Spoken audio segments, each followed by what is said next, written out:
9 languages? Arab millionaire Ahmed al-Rashid burst into laughter so loud it echoed throughout the marble hall of his Beverly Hills mansion.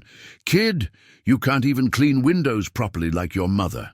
Let me tell you about Benjamin, a 23-year-old young man who at that moment held a cleaning cloth in his trembling hands, not from fear, but from a contained rage that boiled inside. My name is Benjamin Thompson, and I never imagined that day of humiliation would become the turning point of my entire life. His mother, Donna Rosa, had worked for 15 years as a housekeeper at the Adhering al-Rashid mansion, a 52-year-old black woman who raised Benjamin alone, working 3 different jobs to pay for his studies. During the day, she cleaned offices in downtown Los Angeles.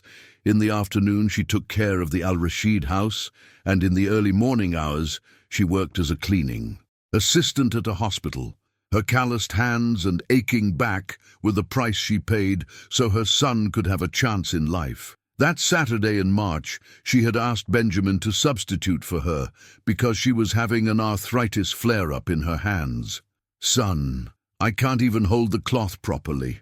Today, can you go in my place? It's just a few hours, and they pay extra on weekends. Mom, I don't need to do this. Benjamin had protested that morning, adjusting his cheap tie. I already finished my degree in linguistics. I can get another job. Son, pride doesn't pay bills, and besides, this family has given me stability all these years. You go there, do the job right, and that's it. But promise me one thing, don't let them disrespect you. You're educated, you have an education. Just because you're cleaning doesn't mean you're worth less than anyone. What Donna Rosa didn't know was that her son had graduated as the top student in his class at UCLA, speaking 9 languages fluently: English, Spanish, French, German, Italian, Portuguese, Arabic, Mandarin, and Russian. He had spent entire nights studying in the university library, surviving on cheap sandwiches and reheated coffee, determined to honor every cent his mother had invested in his education. Benjamin arrived at the mansion at 8 in the morning, wearing the same simple clothes he used for job interviews. Ahmed al-Rashid's property was a monument to excess: perfectly manicured gardens, a lake-sized pool, and luxury cars parked like trophies in the glass garage, all paid for with money that Benjamin would soon discover didn't always come from legitimate sources. Ahmed was on the phone when Benjamin arrived, gesticulating dramatically while speaking in English with a heavy accent. Yes, the contract is almost closed. These Americans are so naive when it comes to international business. For Ahmed al-Rashid, Benjamin was just the housekeeper's son, a young black man who should stay quiet, clean what they told him to, and disappear without leaving traces. Ahmed had built his real estate empire, treating people like Benjamin as invisible, and this arrogance had become his trademark. The situation escalated when Ahmed received a business call in Arabic. Benjamin, organizing books in the library, couldn't help but overhear the conversation. Ahmed was discussing a fraudulent import contract, lying about the origin of Chinese products to avoid customs taxes. He laughed while explaining how he had bribed inspectors and falsified documents. "Excuse me, Mr. al-Rashid," Benjamin interrupted politely in perfect Arabic, his impeccable pronunciation revealing years of dedicated study. "I couldn't help but notice you're discussing origin documents. Perhaps I could help with translation, since I speak 9 languages fluently." The silence that followed was deafening. Ahmed slowly hung up the phone, his eyes narrowing with a mixture of shock, fury, and something Benjamin immediately recognized: fear. Fear that someone inferior had heard secrets that could destroy his empire. "How dare you listen to me? And since when does a housekeeper's son speak Arabic?" Ahmed stood up from his Italian leather armchair, his voice trembling with indignation. "Since I studied at the university my mother paid for by cleaning your house," Benjamin replied, maintaining the calm that only those who have faced worse storms can have. "And I also speak Mandarin, Russian, German, French, Italian, Spanish, and Portuguese. I graduated with honors in applied linguistics. Ahmed approached, his face red with anger, his expensive perfume unable to mask the smell of desperation emanating from his pores. Listen well, kid. You and your mother are just employees here. Don't forget your place. And if I find out you've been snooping around my business, what will you do? Benjamin asked, his voice still calm, but now loaded with a strength that surprised even him. Fire my mother? Threaten our family? Or maybe you'd prefer I forget what I just heard about falsified documents and bribery? The mention of illegal workers made the four men exchange alarmed looks. Benjamin had demonstrated that he had not only heard, but completely understood their confessions. Ahmed tried a different approach, forcing a paternal smile. Benjamin, isn't it? Look, maybe we got off on the wrong foot. You seem like an intelligent young man. How about working for us? We can pay very well for your linguistic talents. And also for my silence, Benjamin asked directly. Marcus laughed nervously. Let's be practical here. You're educated, you need money, we need someone discreet who speaks several languages. It's a win-win situation.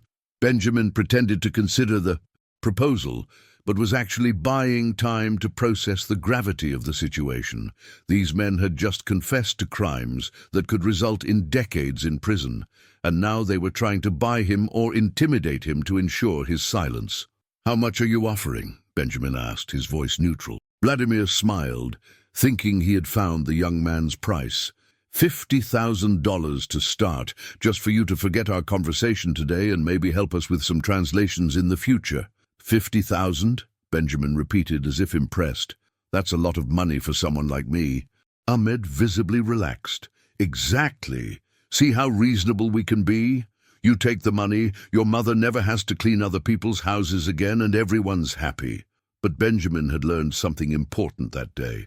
When powerful men offer easy money, it's because they have much more to lose than they're willing to admit. And if they were willing to pay $50,000 for his silence, the information he possessed was worth much more. Can I think about the proposal? Benjamin asked. It's an important decision. Of course, Richard replied quickly, but don't take too long. Offers like this have an expiration date. Benjamin nodded and went back to pick up the cleaning cloth, but now with a completely different purpose. He needed to finish the job, get out of there, and decide what his next move would be. Because one thing had become clear: these men weren't just arrogant and prejudiced, they were dangerous criminals. While finishing the cleaning, Benjamin discreetly observed each of them. Ahmed, nervous, constantly checked his phone. Marcus scribbled numbers on paper, probably calculating how much they could lose if their activities were exposed. Richard made whispered calls, and Vladimir simply watched him with the cold eyes of a predator. When Benjamin finished the job, Ahmed approached with an envelope. Here's today's payment, plus an advance on our proposal. Think fondly about what we discussed. Benjamin took the envelope, feeling the weight of the money and the decision he would have to make. Thank you, Mr. Al-Rashid.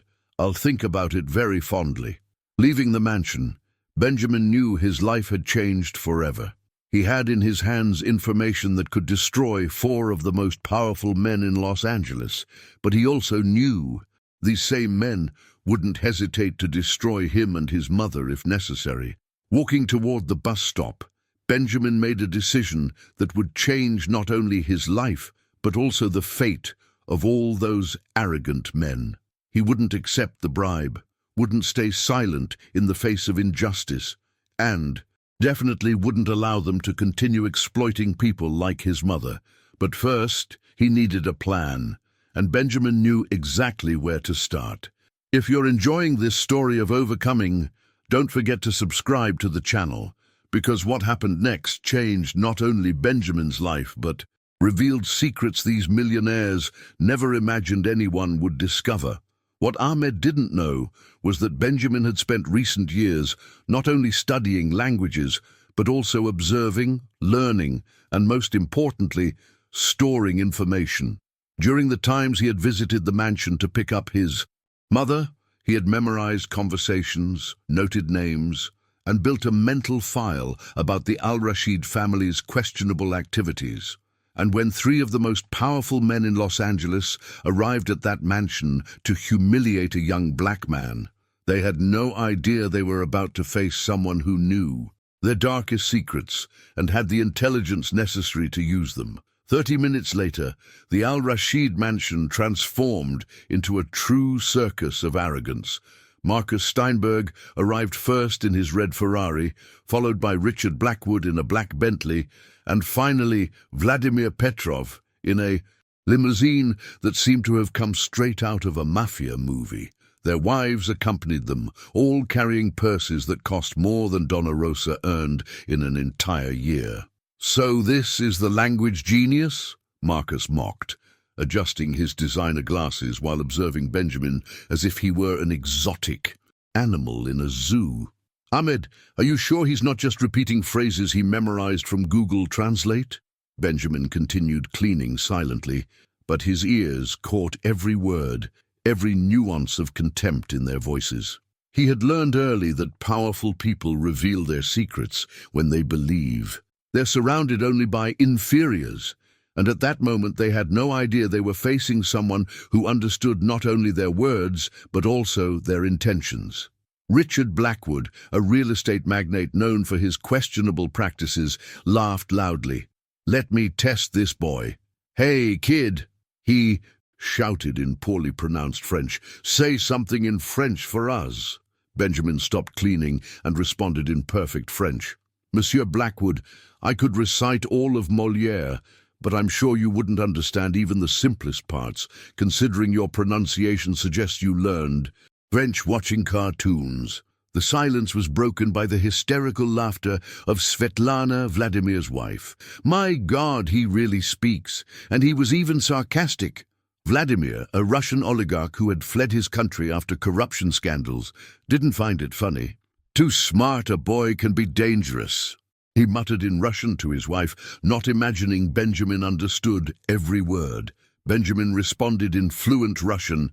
"Mr. Petrov, I completely agree. Intelligent people can indeed be dangerous, especially when they discover secrets certain people would prefer to keep buried." Vladimir's face instantly paled. He had just discussed in Russian, in front of Benjamin, details about offshore bank accounts and money laundering schemes, assuming no one there would understand. Ahmed, realizing the situation was getting out of control, tried to regain command. "Enough games! Kid, You're continue cleaning and stay quiet. We have serious business to discuss." "Of course, Mr. Al-Rashid," Benjamin replied politely. "I'll continue with my work while you discuss your serious business." What they didn't notice was the subtle emphasis Benjamin placed on the words serious business, nor did they notice he had strategically positioned his cell phone among the books on the shelf, recording everything. The four men settled in the living room. Their wives retired to the pool area, and Benjamin continued cleaning, now with privileged access to the most incriminating conversation he had ever witnessed. "The port project is almost approved," Ahmed began in English, but soon switched to Arabic when he saw Benjamin nearby. "The inspectors have already been bought, and the falsified environmental documents are ready." Marcus complimented in German. "My construction company already has. The contract's prepared. We'll save millions using low-quality materials and illegal labor." Richard added in French, "And I already have local politicians in my pocket. They'll approve anything we present." Vladimir finished in Russian. "Perfect. With this project, we'll launder at least $50 million in dirty money through shell companies." Benjamin continued cleaning, but his heart was beating fast. He was witnessing the confession of one of Los Angeles's biggest corruption schemes, involving bribery, environmental fraud, exploitation of illegal workers, and money laundering. And they were doing this in front of him because they believed a young black housekeeper's son was incapable of understanding or doing anything with this information. "You know what amuses me most?" Ahmed laughed, returning to English. "These naive Americans believe we're honest businessmen. If they knew that half of Beverly Hills' luxury buildings were built with money from African dictators and Mexican cartels. And the best part, Marcus added, is that when something goes wrong, we can always blame the illegal workers or small contractors. We never get our hands dirty directly. Benjamin felt a cold rage rising up his spine. These men not only stole and corrupted, but also destroyed the lives of people like his mother, people who worked honestly to survive, while they built empires based on lies and exploitation. It was then that Ahmed made his second fatal mistake of the day. He stood up, walked over to Benjamin and said loud enough for everyone to hear, "Hey, language kid, since you're so smart, how about giving us your opinion on our business? Or are you too smart to understand how the real world works?" Benjamin stopped cleaning, turned slowly, and for the first time that day smiled. It wasn't a smile of submission or nervousness. It was the smile of someone who had just received exactly the opportunity he was waiting for. "Mr. Al-Rashid," Benjamin replied calmly, "I understood perfectly how your business works. In fact, I understood much more than you." Imagine. The air in the room became heavy. The four men looked at each other, a shadow of concern beginning to form on their arrogant faces. But Benjamin wasn't finished yet. He knew he had only one chance to do this right, and that chance was coming faster than any of them could imagine. The tension in the room was palpable. The four most powerful men in Los Angeles were finally beginning to realize they might have gravely underestimated the young man cleaning their windows. Ahmed approached Benjamin, his eyes shining with a mixture of curiosity and threat. "What exactly do you mean by understood more than I imagine?" Ahmed asked, his voice low and dangerous. Benjamin carefully placed the cleaning cloth on the coffee table, a simple gesture that somehow seemed much more significant than it should. "Well, Mr. Al-Rashid, when someone speaks 9 languages fluently, they end up hearing many interesting things. For example, I just learned about a very creative port project." The silence that followed was deafening. Marcus was the first to react, abruptly standing from his armchair. "Ahmed, what the hell is happening here? You let this kid listen to our conversation?" "He's just a janitor," Ahmed protested, but his voice betrayed growing nervousness. "How could he understand Arabic, German, French, and Russian?" Vladimir stood slowly, his cold eyes fixed on Benjamin. "Kid, do you have any idea who you're messing with? We're not people to play games with." Benjamin maintained his calm posture, but internally felt a mixture of fear and determination. He knew he had crossed a line from which he couldn't return. "Mr. Petrov, I'm not playing games with anyone. I'm just doing my job, as my mother taught me." Richard Blackwood, known for his cruelty in business, approached with a smile that didn't reach his eyes. "Listen well, kid. You're going to forget everything you heard here today. You're going to finish your job, take your money, and never come back here. And if I find out you said anything to anyone, what will you do?" Benjamin interrupted, his voice still calm, but now loaded with a strength that surprised even him. "Threaten my family? Try to intimidate us like you do with the illegal workers you exploit?" The mention of illegal workers made the four men exchange alarmed looks. Benjamin had demonstrated he had not only heard but completely understood their confessions. Ahmed tried a different approach, forcing a paternal smile. "Benjamin, isn't it? Look, maybe we got off on the wrong foot. You seem like an intelligent young man. How about working for us? We can pay very well for your linguistic talents." "And also for my silence?" Benjamin asked directly. Marcus laughed nervously. "Let's be practical here. You're educated. You need money. We need someone discreet who speaks several languages. It's a win-win situation." Benjamin pretended to consider the proposal, but was actually buying time to process the gravity of the situation. These men had just confessed to crimes that could result in decades in prison, and now they were trying to buy him or intimidate him to ensure his silence. "How much are you offering?" Benjamin asked, his voice neutral. Vladimir smiled, thinking he had found the young man's price. $50,000 to start, just for you to forget our conversation today and maybe help us with some translations in the future." 50,000, Benjamin repeated, as if impressed. That's a lot of money for someone like me. Ahmed visibly relaxed. Exactly. See how reasonable we can be. You take the money, your mother never has to clean other people's houses again, and everyone's happy. But Benjamin had learned something important that day. When powerful men offer easy money, it's because they have much more to lose than they're willing to admit. And if they were willing to pay $50,000 for his silence, the information he possessed was worth much more. Can I think about the proposal? Benjamin asked. It's an important decision. Of course, Richard replied quickly, but don't take too long. Offers like this have an expiration date. Benjamin nodded and went back to pick up the cleaning cloth, but now with a completely different purpose. He needed to finish the job, get out of there, and decide what his next move would be. Because one thing had become clear: these men weren't just arrogant and prejudiced, they were dangerous criminals. While finishing the cleaning, Benjamin discreetly observed each of them. Ahmed, nervous, constantly checked his phone.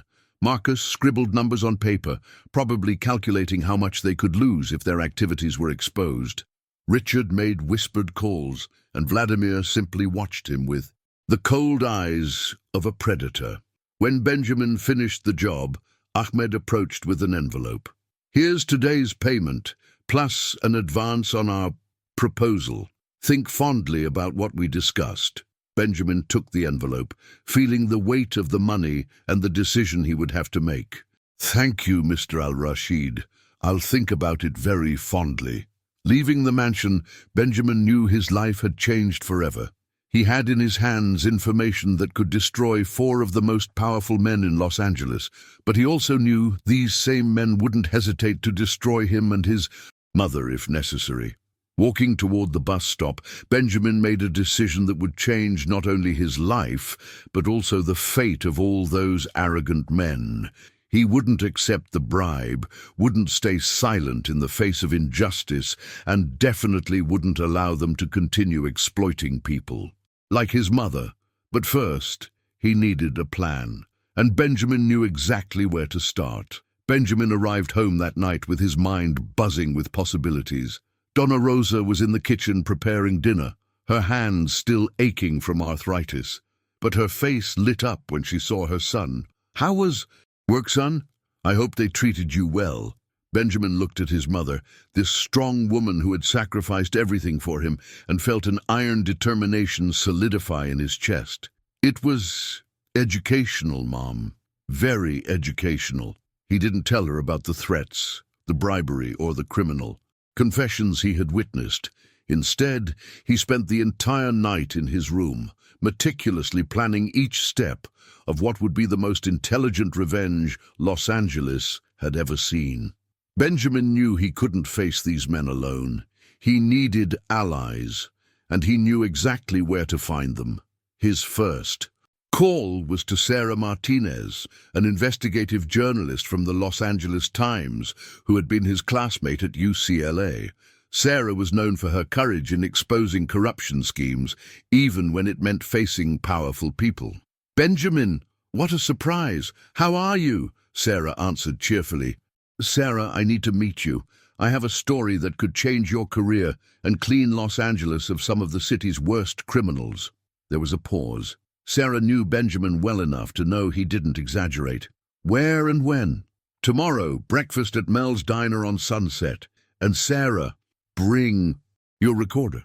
The second call was to David Chen, a lawyer specializing in financial crimes, whom Benjamin had met during an internship at the university. David worked for an NGO that fought corporate corruption and had connections at the FBI. David, this is Benjamin Thompson. Do you remember me? Who? Of course. The language genius. How can I help? I have evidence of a corruption scheme involving money laundering, political bribery, environmental fraud, and exploitation of illegal workers. We're talking about tens of millions of dollars. David was silent for a moment. Benjamin, are you sure about what you're saying? This type of accusation can be very dangerous. I have recordings, David, in 4 different languages. They confessed everything in front of me because they thought I was just the housekeeper's son. My God. We need to meet immediately. While organizing these meetings, Benjamin also began researching each of the four men online. What he discovered was even more shocking than he had imagined. Ahmed al-Rashid had connections with authoritarian regimes in the Middle East.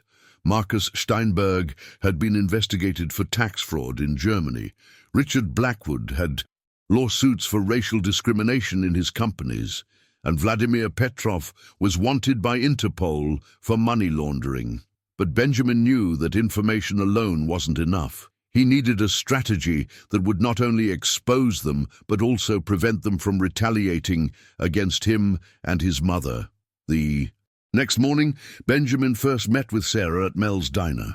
She arrived with eyes bright with journalistic curiosity, but her expression changed completely when Benjamin began playing the recordings. "My God, Benjamin, do you have any idea what you're holding?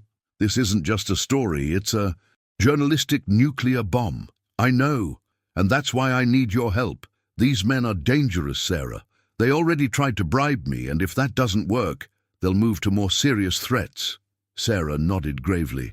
"We'll do this right. I'll need time to verify all the information, find additional sources and build a lawsuit-proof story. Can you give me a week?" "I can.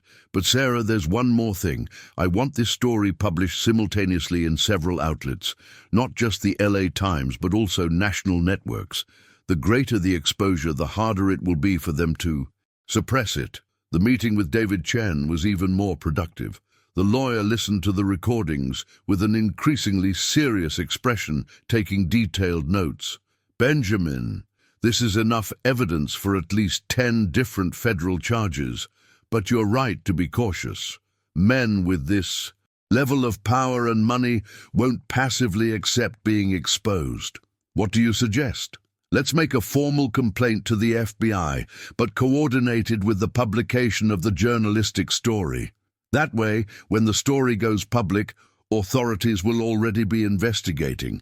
This makes it much harder for them to try to intimidate witnesses or destroy evidence." Benjamin smiled for the first time in days. His plan was taking shape. During the rest of the week, Benjamin continued his normal life, but secretly working on his revenge. He transcribed all the recordings, translated the parts in foreign languages, and created a complete dossier on each of the four men. But the most brilliant part of his plan was yet to come. Benjamin knew these men expected an answer about their bribery proposal, and he intended to give an answer they would never forget. On Thursday, Ahmed called Benjamin's cell phone. "So, young man, have you thought about our conversation?"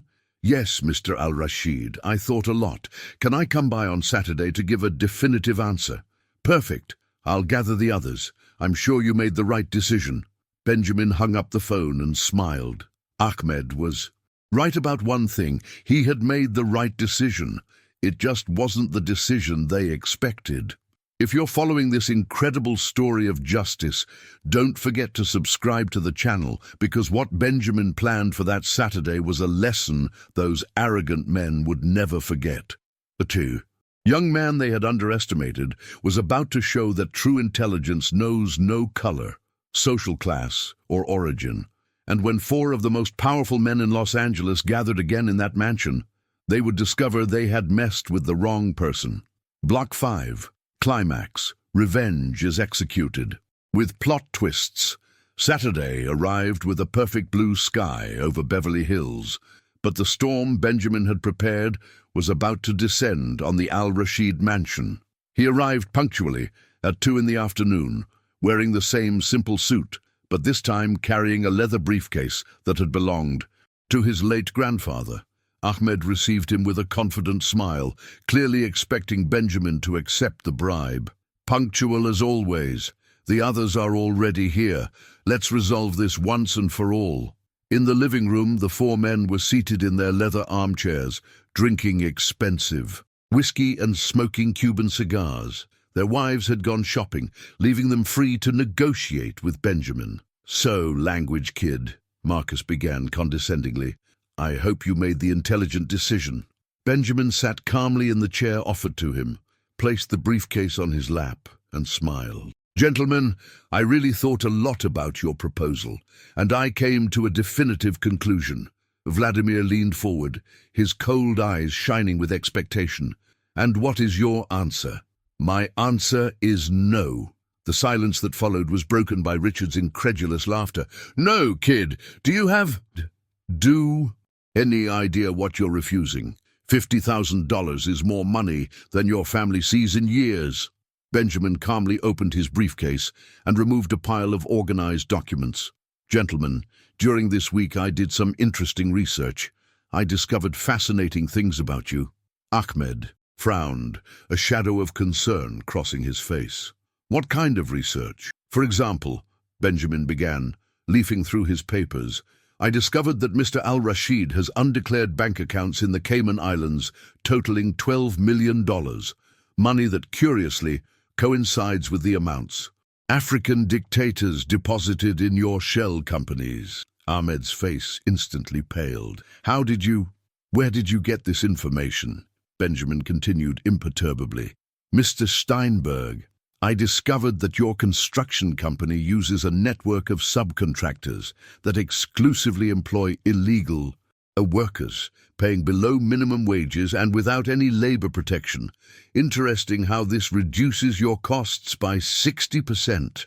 Marcus stood up abruptly, knocking over his whiskey glass. "That's a lie. You can't prove anything." "Mr. Blackwood," Benjamin continued calmly, "your racial discrimination practices are even more systematic than I imagined. I found internal emails where you instruct your managers to avoid hiring people of certain ethnic characteristics." Very eloquent.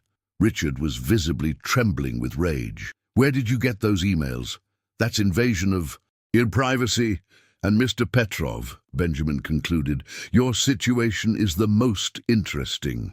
Interpol offers a $2 million reward for information leading to your arrest. Apparently, you're wanted for money laundering in 7 different countries." Vladimir stood slowly, his hand moving toward the inner pocket of his jacket. "Kid, you have no idea what you just did." But Benjamin smiled and raised a hand. "But I'm not finished yet. You see, while you thought I was just the housekeeper's son, I was building a complete dossier on your criminal activities, and not just based on the confessions I recorded here last week." Ahmed went livid. You recorded us?" "Of course I recorded you. In high definition, with complete translation to English of everything you said in Arabic, German, French, and Russian. Very educational, I must admit." Marcus tried a desperate approach.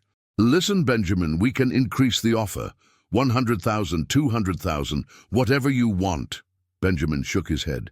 "Gentlemen, you still don't understand. I didn't come here to negotiate. I came to inform you about what's going to happen." He removed from his briefcase a copy of the Los Angeles Times dated the next day. "Tomorrow morning, this story will be published simultaneously in the LA Times, Washington Post, New York Times, and CNN. The headline is, 'Billionaire Corruption Scheme Exposed by Young Polyglot in Beverly Hills.'" The 4 men were paralyzed, looking at the headline that would destroy their lives. "But that's not all," Benjamin continued. "At 8 o'clock Sunday morning, FBI agents will be knocking on your doors with arrest warrants based on the evidence I provided. Money laundering, bribery, tax fraud, worker exploitation, racial discrimination.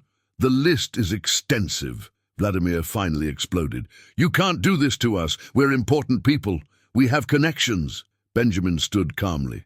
"Gentlemen, you made a fundamental mistake. You assumed that because I'm black and the son of a housekeeper, I would be ignorant, desperate, or easily intimidated. But you forgot something important." He walked toward the door but turned one last time. "You forgot that intelligence, education, and determination have no color, and that sometimes the people you most despise are exactly those who have the power to destroy you." Ahmed tried one last desperate card. "Benjamin, wait. We can work this out. $1 million, $2 million. Benjamin stopped at the door and smiled. "Mr. Al-Rashid, A week ago, you offered me $50,000 to stay quiet about your crimes. Today, you offer $2 million. You know what that tells me? That the information I possess is worth much more than any amount you could offer. He opened the door, but before leaving, added, "Oh, and don't worry about my mother. She won't work as a housekeeper anymore. The Interpol reward for Mr. Petrov, plus the fees I'll receive as the main witness in your trials, will ensure she has a very comfortable retirement." Benjamin left the mansion, leaving 4 of the most powerful men in Los Angeles in complete panic, knowing their lives of privilege and impunity were about to crumble. And the most ironic part of all, they themselves had provided all the evidence necessary for their own destruction, simply because they believed a young black man wouldn't be intelligent enough to understand them or brave enough to face them. Sunday morning arrived like a hurricane over Beverly Hills. At 6 in the morning, before the sun had fully risen, headlines already dominated all news channels. Billionaire corruption scheme exposed. 4 magnates arrested in FBI operation. Young hero brings down criminal empire. Benjamin was in the kitchen at home preparing coffee for his mother when the first news helicopters began flying over Beverly Hills. Donna Rosa, still in her robe, looked at the television with wide eyes. "Son, isn't this Ahmed al-Rashid, the man I've worked for 15 years? Benjamin smiled gently. "He was, Mom. He was." On screen, live images showed Ahmed being led away in handcuffs from his mansion, screaming in Arabic, while FBI agents carried boxes and boxes of evidence. Marcus Steinberg tried to escape through the back door of his house, but was captured by agents already waiting for him. Richard Blackwood was arrested in his office, in front of all his employees, and Vladimir Petrov was found, trying to board a private jet at Los Angeles airport. "How did you know this was going to happen?" Donna Rosa asked, still in shock. Benjamin sat next to his mother and held her calloused hands. "Mom, remember when you always told me that education was the only thing no one could take away from me?" "I remember." "Well, these men tried to humiliate me because they thought I was inferior to them. But they forgot that true superiority doesn't come from money or skin color. It comes from character and intelligence." In the weeks that followed, Benjamin's life changed completely. The Interpol reward for Vladimir Petrov was $2 million. The fees as the main witness in federal trials totaled another $500,000. But more important than the money were the opportunities that arose. Sarah Martinez won the Pulitzer Prize for her series of reports on the corruption scheme. In her acceptance speech, she made sure to credit Benjamin as the brave young man who proved that justice knows no social or racial boundaries.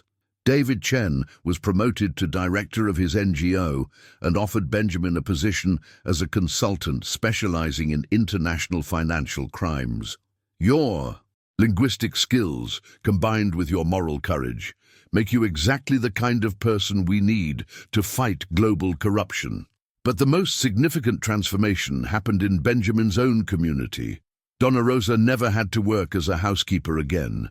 With the reward money, Benjamin bought a comfortable house for them in a safe neighborhood, and there was still enough left to create a foundation that offers scholarships to young people from disadvantaged communities interested in learning languages. 6 months after the events at the Al-Rashid mansion, Benjamin was in his new office in downtown Los Angeles, working as an FBI consultant for international corruption cases, when he received an unexpected call. "Benjamin Thompson." "Yes, this is Ahmed al-Rashid's lawyer. My client would like to speak with you." Benjamin laughed. "He's in federal prison awaiting trial. What could he want with me?" He would like to apologize." Benjamin was silent for a moment. "Tell your client I accept his apologies, but also tell him that actions have consequences, and that maybe next time he'll think twice before judging someone by their skin color or social origin." The trial of the 4 men became one of the most followed cases of the decade. Ahmed al-Rashid was sentenced to 25 years in prison. Marcus Steinberg got 20 years. Richard Blackwood was sentenced to 18 years, in addition to paying millions in compensation to discrimination victims. Vladimir Petrov was extradited to Russia, where he would face even more serious charges. During the trial, Benjamin was called to testify. When the prosecutor asked what motivated him to denounce such powerful men, his answer echoed throughout the courtroom. "My mother worked 15 years cleaning these men's house. She woke up at 5 in the morning, came back at 10 at night, and never complained. She did this so I could have an education, a chance in life. When they tried to humiliate me, they weren't just attacking me. They were attacking all the sacrifices my mother made, all the dreams she placed in me, and that I could not allow." A year later, Benjamin was invited to give a lecture at UCLA, his former university. The auditorium was packed with students of all ethnicities and social backgrounds. His message was simple but powerful. Never let anyone make you feel inferior because of your origin, skin color, or financial situation. True strength doesn't come from money or power, but from education, character, and the courage to do what's right, even when it's difficult. Today, Benjamin Thompson is recognized as one of the leading experts in combating international corruption. His foundation has already granted over 100 scholarships. Donna Rosa, at 54, went back to school and graduated in pedagogy, fulfilling a dream she had abandoned decades ago to work and support her son. And whenever someone asks Benjamin about that day at the Al-Rashid mansion, he smiles and responds, "They tried to destroy me because they thought I was just the housekeeper's son, but they forgot that housekeepers' sons can also change the world." Benjamin's story proves that the best revenge isn't destroying those who hurt us, but building something greater than our enemies could ever imagine. He transformed humiliation into motivation, prejudice into purpose, and injustice into an unstoppable force for good. If this story touched your heart, don't forget to subscribe to the channel and share it with people who need to remember that it doesn't matter where you come from, but where you're going. Because sometimes the people the world most underestimates are exactly those destined to change it forever. Ahmed al-Rashid tried to destroy Benjamin, but ended up destroying himself. Benjamin learned that true revenge isn't returning the damage suffered. It's achieving the success your enemies could never imagine.